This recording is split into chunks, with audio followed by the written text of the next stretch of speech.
अगर ये कह रहे हैं कि असदुद्दीन ओवैसी को तुमने धोखा दिया, तुमने असदुद्दीन ओवैसी को धोखा नहीं दिया। तुमने कोचा दामन के गरीबों और मजलूमों, नौजवानों को और माँ और बहनों के पीठ में तुमने खंजर घोंपा है और कभी भी यहां की आवाम तुमको माफ नहीं करेगी। अगर हिम्मत है तो आज आओ, इस्तीफा दो, आज इस्तीफा दो। मैं इन चारों बेईमानों से कह रहा हूं, अगर तुम में हिम्मत है तो इस्तीफा दो। खुदा की कसम खाकर कह रहा हूं, तुम जब दोबारा चुनाव लड़ोगे इस्तीफा देकर, तुम्हारी जमानत नहीं बचेगी।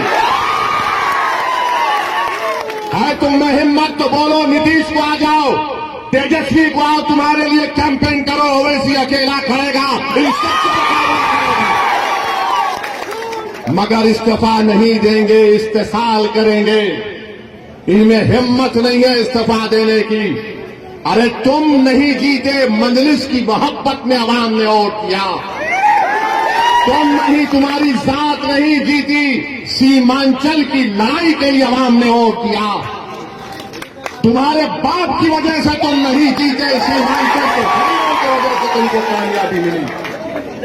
ये समझ गए कि इनकी जात बहुत बड़ी है, इनफरादियत बहुत बड़ी है। अरे याद रखो, असदुद्दीन ओवैसी को अगर आज पहचान मिली तो अल्लाह के फजलो करम से मजलिस इत्तेहादुल मुस्लिमीन की वजह से मिली। मैं मजलिस की वजह से हूं, अगर मजलिस नहीं हूं तो मैं कुछ भी नहीं। तो इन लोगों ने समझ लिया कि हम बहुत बड़े हो गए। अरे तुम कभी बड़े नहीं हो सकते। तुमने कौम से गद्दारी की, सीमांचल से गद्दारी की, गरीबों से गद्दारी की। तुम छोटे थे और हमेशा छोटे रहोगे इंशाअल्लाह। मेरे अजीज दोस्तों और बुजुर्गों, ये चार के चार जब निकलकर लालू के घर पर गए तो किसी ने मुझे तस्वीर भिजाई थी कि ये चार के पैर में चप्पल नहीं है, नंगे पैर बैठे हैं। चार के पैरों में चप्पल नहीं है, नंगे पैर बैठे, और लालू उसकी औलाद के पैर में चप्पल है। ये तुम्हारी इज्जत है। अरे हम तो तुमको अपने कंधे पर बिठाया था। सीमांचल की जनता ने, सीमांचल की जनता ने तुमको अपनी आंखों का नूर बनाया था, अपनी पहचान बनाया था, मगर तुमको इज्जत रास नहीं आई।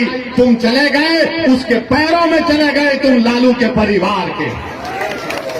यहां पर महागठबंधन ने सीमांचल में जनसभा की तो इसी कोचा दामन के मौसूफ ने आखिरी सफ पे उनको बिठा दिए और फोटो डाल रहे कि मैं बैठा हूं। अरे बेशर्मो, कभी तो अपनी इज्जत का तो ख्याल कर लेते। तुमको अल्लाह इज्जत दे रहा था, तुमको इज्जत रास नहीं आई।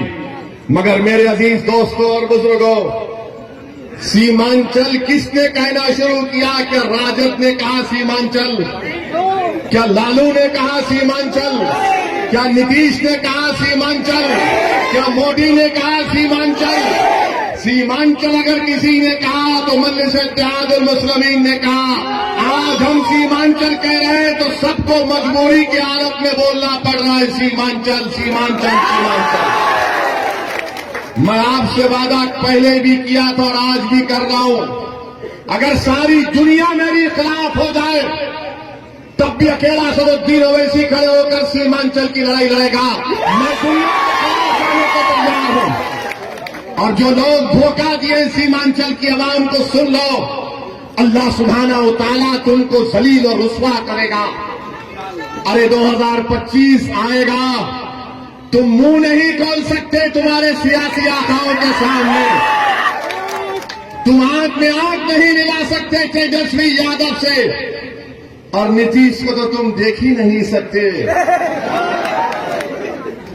आज बताइए इनकी क्या अहमियत है। ये मीर जाफर और मीर सादिक की तारीख को उन्होंने दोहराया। जिसने टीपू सुल्तान को, सिराजुद्दौला को धोखा दिया, ये इन्हीं लोगों के जानशीन है। मैं इनको मुबारकबाद देता हूं कि तुमने मीर जाफर और मीर सादिक की उस गद्दारी को तुमने जनता के सामने याद दिला दिया।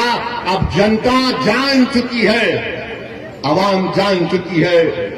ऐवान असेंबली में अगर कोई लड़ता है सीमांचल के लिए तो ये लोग मंत्री बनकर बैठ गए, अपनी गर्दन मोटी कर लिए।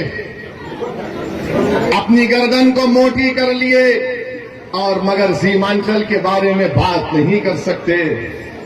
अगर कोई जुल्म के खिलाफ आवाज उठाता है बिहार की विधानसभा में तो उसका नाम अख्तरुल ईमान है। अख्तरुल ईमान अकेला है, मगर मुझे यकीन है कि कोचा दामन में एक ही शेर काफी इनकी दड़ों के लिए।